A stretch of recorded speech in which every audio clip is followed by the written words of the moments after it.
A lot of people wonder what the next step is after they exit their business. And this next interview is going to be really interesting because this business founder not only had a great exit from a business that he loved and grew for 11 years, but he also jumped into what he thought would be a side business that seemed really relaxing and really comfortable. That turned into being a lot of work. And so this little side business, this little retirement bunny that he was trying to create, ended up becoming another fairly large company with over 450 properties that he manages. Dennis Goodhead is awesome. He has grown and built two businesses now. This one being more of a lifestyle, but also something he's been able to take from a zero to growing and scaling into something pretty amazing. So I love this interview. This is a great example of someone who learns what it takes to grow and scale, and then all of a sudden starts doing it naturally. Everywhere he goes, he's growing and scaling, and that's kind of what happens with a lot of successful business founders. You might be one of those people. You might be looking towards an exit. You might be looking for something to do after you've been able to grow and scale once. Buyer beware. Sometimes it takes a little bit of work up front, but as we find out from Dennis, there can be a lot of joy in building a nice, fun lifestyle business after growing and scaling. And in this case, growing and scaling the side business to be now something that may leave him with a great exit at some point in the near future. So listen to the episode. I hope you learned some really great lessons from this. I know that I did. The business is called Casiola. It's a property ownership group that helps manage properties for people that are in the Airbnb marketplace, vacation homes of that sort, things like that. And you're going to love this interview. We'll see you at the end. Welcome to the What It Takes to Scale podcast. I'm your host, Todd Westra, and this is the place where we take CEOs and founders and we dive into their business and discover what key decisions they had to make in order to grow and scale their business. Hey, we are so excited today to welcome Dennis to the show today. We have got an amazing conversation we're going to get into. But first of all, the thing everyone wants to know, two things everyone wants to know. First of all, who are you and what problem do you solve? And the second thing, I love the pink. What's going on with the inspired pink color in everything you do? Talk to us about this. Yeah, actually a fun story. So first of all, my name is Dennis, and thank you, Todd, for having me on this podcast. Of course. And I'm from Casiola, and we are a vacation rental management company. So we manage vacation homes for individual property owners and investors that don't have the time or don't want to spend the time in managing their Airbnb or vacation home.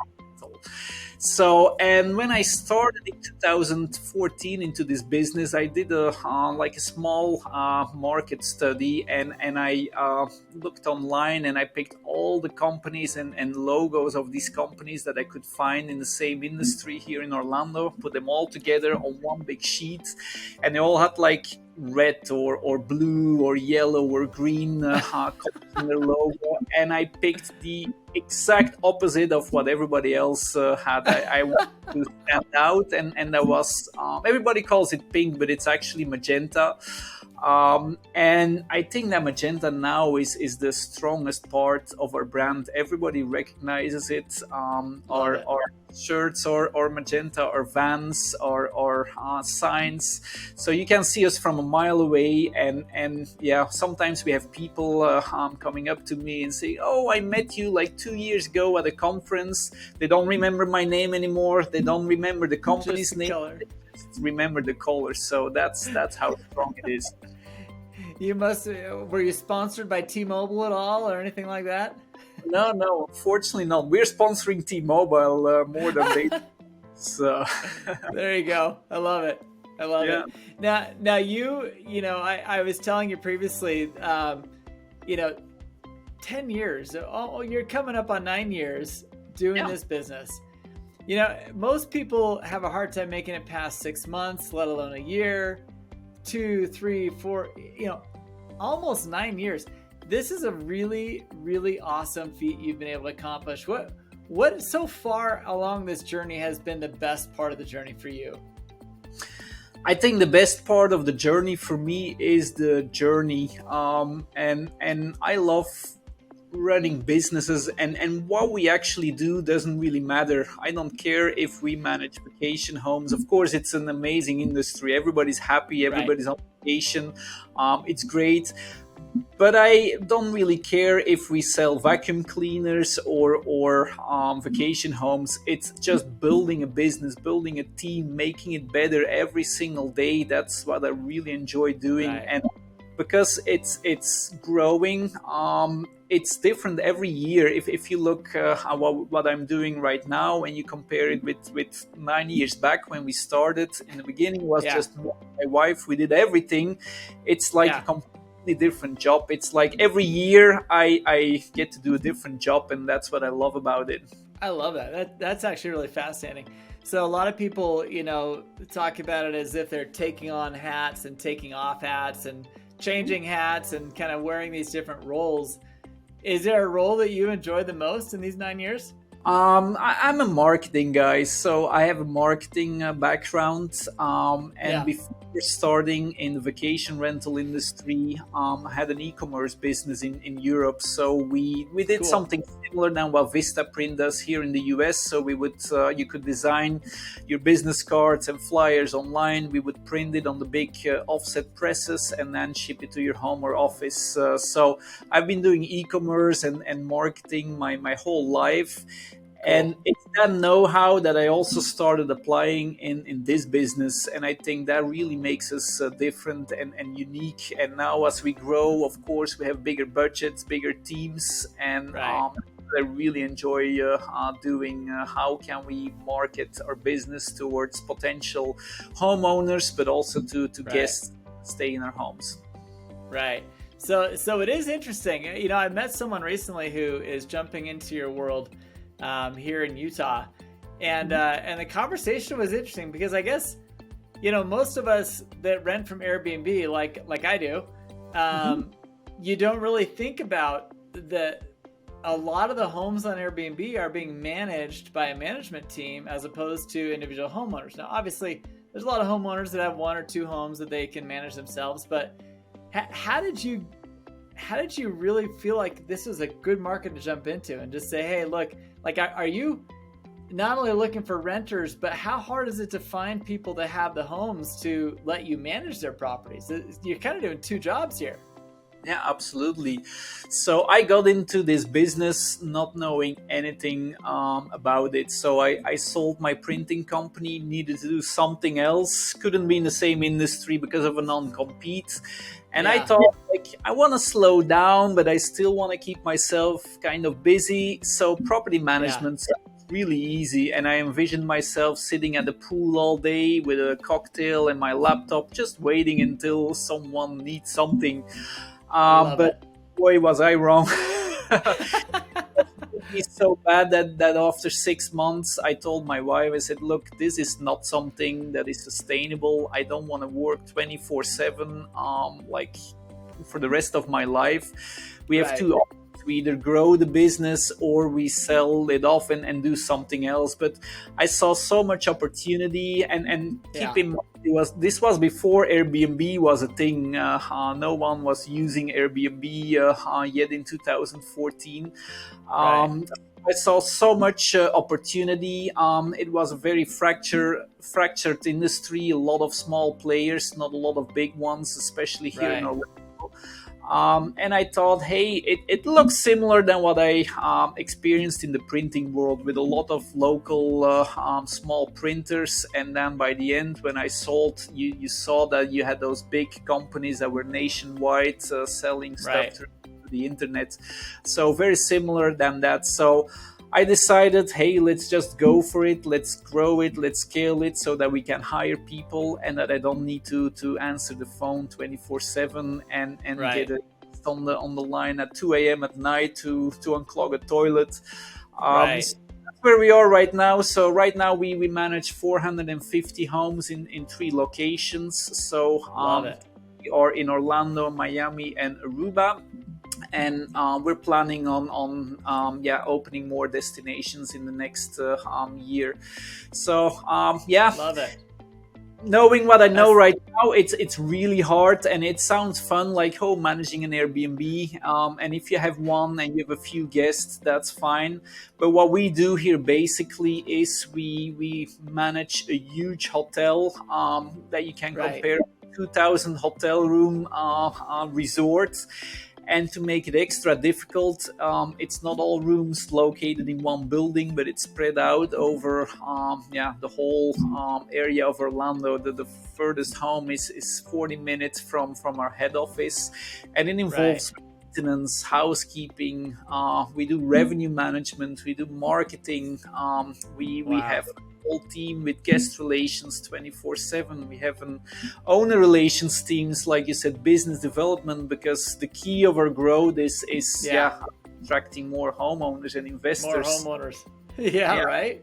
Great I thing mean, is it's there's no limit on the business. It can keep on growing. So it's not like a hotel where you have 200 rooms and you can only sell 200 rooms. We can keep on right. adding homes. So that makes it really interesting, but also challenging in I scaling. bet. Every owner dynamic is a little bit different. Yeah. And if there's a rhyme and reason to certain things from homeowners, it's really easy to help them out and explain things. But it's also a very emotional business and relationship Yeah. business. There are homeowners that bought a beautiful home as an investment, but then they became personally attached to them, and money is not the most important part anymore for them, and that's Right. sometimes really hard to switch from left to right. From for one owner, it's all about the revenue and getting the most return on their investments. Right. Others, it's more about, oh yeah, I bought this small painting or statue, and yeah, I want it to be exactly in the same spot every time, and yeah, you're wasting a lot of money in something that seems insignificant for others, but is so important for that specific owner. So That's yeah, interesting. Now, interesting. how do you like? Is there a lot of industries have those quirky little things like that, and a lot of Yeah. people hit the same challenge that you just described. It's like, how do you handle? I guess what advice do you give to someone else who's kind of dealing with a targeted client base? You've got renters, you've got owners. You're trying to keep two totally different sets of people happy all the time. Yeah. What advice do you give to people that are dealing with an industry like that? That is really hard. So we have to find that balance between the two. But for us, our main client is our homeowner. So we serve our Right. guests to serve the homeowner. If we don't do a good job in managing our guests and providing a good service, they're not going to stay with us, which is Right. going to impact our homeowners. So it's all about the homeowner, and you need to find that balance. It's there's not an easy answer to your question. I don't. Formally, I think it's different for everyone, but usually there's one like key client that is responsible for your growth, and in our case, it's the homeowner. Right. Although we have a lot more guests as customers, we have on average 15,000 stays per year in Orlando alone. So that's Awesome. 200,000 guests that we welcome through our doors every single year, and still. Wow. 200-300 homeowners are, for as a client, more important for us, because we can only welcome those 200,000 guests because we have 300 homeowners, and the other way around wouldn't really work. If we have all No. those guests, we don't have homes, then we don't have Yeah. revenue, we don't have a business. So. Wow, that's interesting. How much of your model is based off of, do you kind of just let Airbnb and VRBO kind of do the work and bringing people to you, and like you said, focus most of your attention on getting quality homes and quality homeowners who allow you to regulate it the way you want to? But what's kind of the biggest fix there for you? Yeah, So what we have done a little bit different than most other management companies all the way from the beginning is we have always been very focused on revenue. We want to make our homeowners Yeah. more money than they can make with anyone else. And Yeah. Airbnb and Verbo are definitely important parts of that here in Orlando because the market is so competitive. So you almost need those platforms to generate their revenue. But there's also so much more that we do. Of course, we have our own direct website. We do a lot of marketing towards past guests that stayed with us in the past, so they would book with us direct in the future. We on 20, 30 different channels. We're part of the Marriott Bonvoy system, the Homes and Villas by Marriott. Cool. Much more than just managing an Airbnb. Airbnb is only a small part in our channel mix, but we want to get as many eyes on their properties as possible. And now, like I already mentioned, we do revenue management. So we try to maximize the rental revenue that we get for each and every night that the property is bookable. It's a whole of specialists working on that. I love it.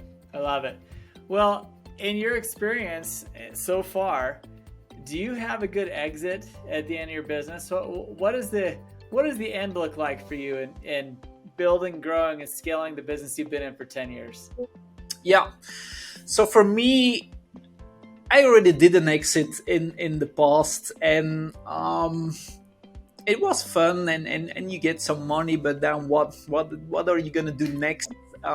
So for me, as long as I'm having fun, I'm not really looking to exit. Cool. This is a business. If it can keep on growing, and like you said, it could become like a lifestyle business if we have destinations all over the world. I don't mind doing like quality control and traveling to all. They're doing a great job. So for me, more importantly, is that I'm having fun in what I do, and as long as that's the case, I want to keep on doing this. So I don't have a big exit plan in the next 5 years. I just want to keep it growing and expand it, and have as much fun as we can while doing it. Love it. I love it. This is so fun. I love your business. I love what you've been doing. Truly an inspiration to other people who want to grow and scale their businesses. Any last bit of advice you want to share? Well, for us, the hardest part in scaling the business has been the people part, getting the right people in, retaining them, and I have the feeling like that's what is the biggest challenge for a lot of people. If you have a great team with A players, you can go so much further. You can't do it alone. That's very clear. So I started doing everything, but right now, we need the team, and we're only as good as the weakest link in the team. So that's really the biggest responsibility, is building that team, managing that team, coaching that team to get you to the next level. I love it. Dennis, I appreciate you so much for being on the show today. For those of you who are looking to get a hold of Dennis, where do they need to go? Where do they find you and your business? Yeah, so our business you can find online. Casiola.com is our website. If you want to get more information about Airbnb, short-term rentals, in booking a home, but also managing a home. And you can also reach out to me through LinkedIn. My LinkedIn profile is my name, Dennis Goodheit, and I'm sure you will add that in the links in the description. Of course. You can click on it, and feel free to reach out if you have any questions. Love it. I love it. Thank you so much, Dennis. This has been a great episode. I loved having you on the show. Thanks for being here. Thank you for having me, Todd. All right. What did you think of that? Sounds like fun, doesn't it? You know, I love the way that he talked about the passion that he went into this business, and then his ability to grow and scale so naturally. I just loved it. It sounded like it was almost effortless. And the reason why is because growth and scaling oftentimes comes down to some very fundamental, very, I would say, industry agnostic things that you need to take into play when you're going to go through the exercise of growth and scaling. And in this case, some of the key things that he did was looked for ways to differentiate, looked for ways to get his logo and his brand known within the marketplace. He looked for ways to, he definitely looked at what his competition was doing. You can tell he's a very analytical guy. He just did all the right things at the very start of this business to jump into an industry that was very saturated. I mean, think Orlando and Airbnb. There's a lot of them. But granted, he jumped into this marketplace, got a good grasp on what he was doing, and he's been able to execute all the way to this point 9 years later. So a lot of lessons to learn. I hope it's been valuable for you. Leave notes in the comments below and make sure you like and subscribe if you haven't already to these podcast episodes. This is a fun adventure learning about how these people have grown and scaled their business, and I hope it helps you to do the same in learning what it takes to scale and applying it to you and your business. Thanks for listening.